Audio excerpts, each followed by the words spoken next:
Hello. Today we're going to talk about a very important trade route that united the world thousands of years ago, the Silk Road. But first, we need to know about the concept of global exchange. After humans have migrated from Africa to around the world, humans have developed vastly different cultures, technologies, and civilizations. These civilizations exchange culture and technologies along with knowledge and philosophies. Even if these civilizations expand to conquer, they still absorb their culture, whether intentionally or not. Later, trade routes start to emerge, which allows a path for trading with others from far away. Today, traveling has become easier and trading has become very convenient. Now we are exposed to foreign culture and technology every day. Before planes and cars, people trade on foot and ships along a path called the Silk Road. But what is the Silk Road? The Silk Road was a trade route that connects Africa and Eurasia starting in the 2nd century BC. At the beginning, the route only connects Eastern Mediterranean and Central Asia, then Central Asia to China.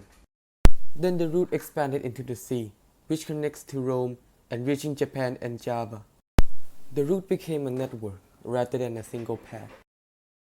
At the start, they trade silk, which is where the Silk Road gets its name from.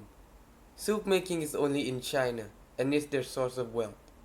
Silk are used to write before paper, as fishing lines, and most important, as clothing. Different places export different things. The Mediterranean export olive products, India exported cotton, Arabia exported spices, and China also exported jade. Okay, so we are going to talk about the key city in well the Silk Road.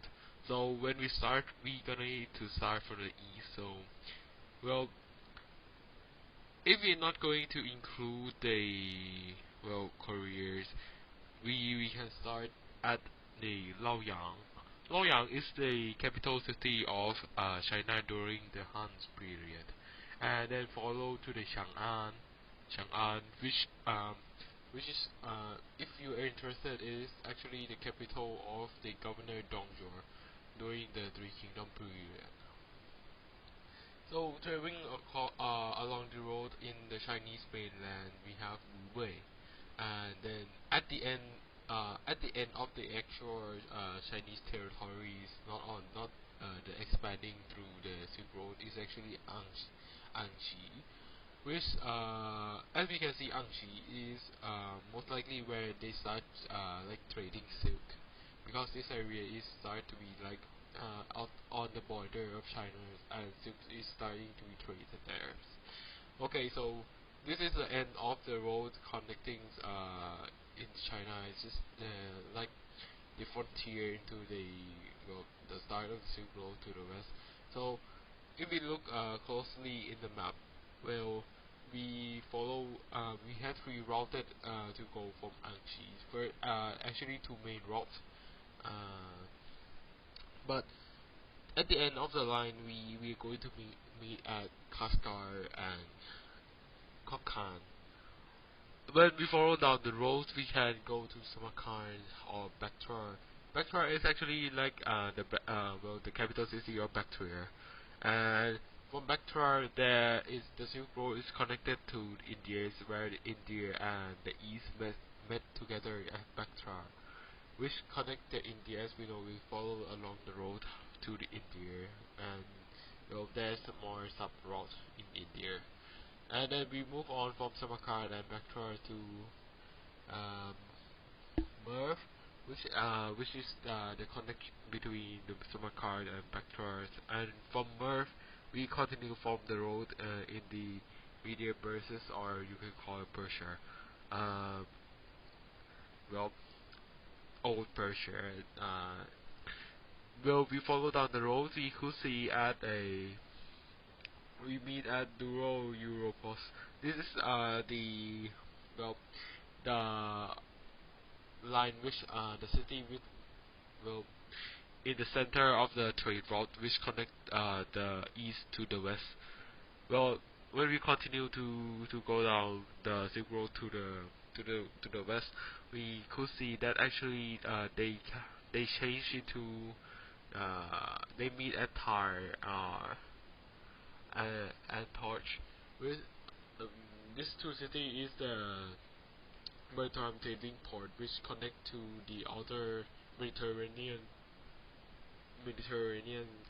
port, which include Africa and Europe, and well, most likely Constantinople through the well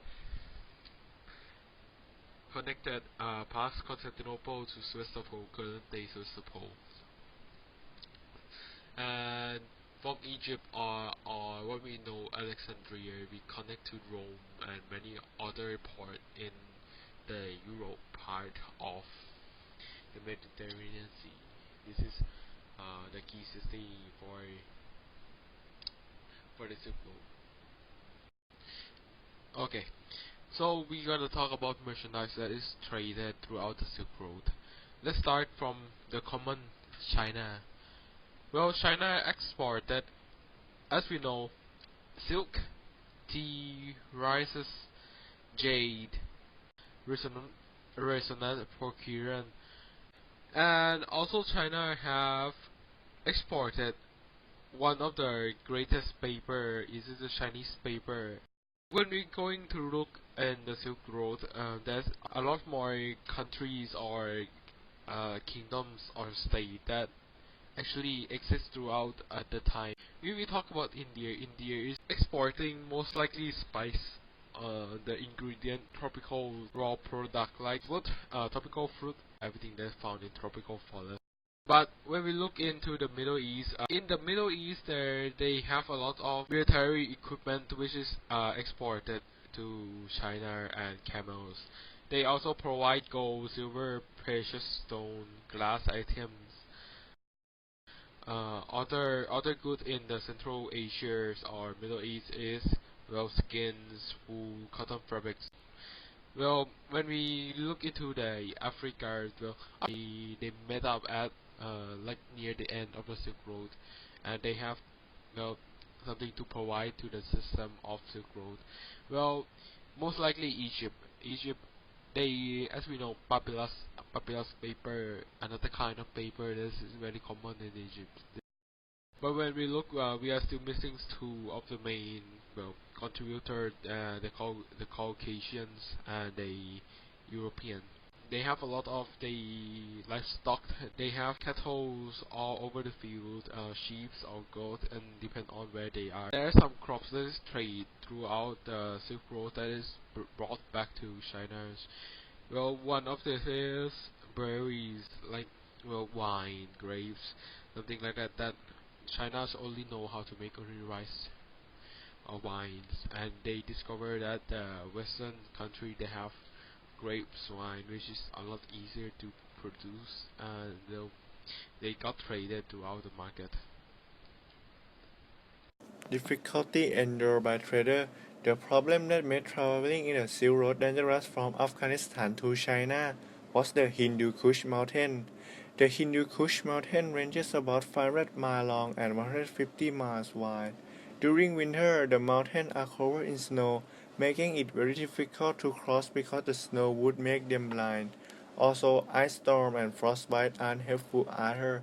Next is China to Europe, which is covered with Taklamakan Desert, which is one of the world's most hostile environments. The caravan had to face sandstorms that happened suddenly and unexpectedly, but that's not all. Because along the Silk Road there is bandits that plan on robbing any item that were luxurious at that time. Finally, the end of Silk Road. The discovery of sea route from Europe to Asia in the late 15th century dealt a damaging blow to the Silk Road trade again. With less cost, harassment, and danger, many goods and materials that the Silk Road could not transfer were conveyed to the sea route. Besides, the Persians had mastered the art of agriculture, and the import of the silk from the east was reduced. Although some of its routes, especially those in the high mountain area connecting Tajikistan, Afghanistan, China, Pakistan, and India, existed until the beginning of the 20th century. In 1937 to 1941, His road was used for military delivery, including the newest arm and military machine. Those deliveries allowed the government of Kuomintang to survive in its struggle against Japanese. Since then, the prosperous Silk Road was on its downhill. The bustling street, wealthy city, and solid rampart now were submerged in the vast desert, and today people can only trace that splendid history in the endless ruins and diplomatic remains.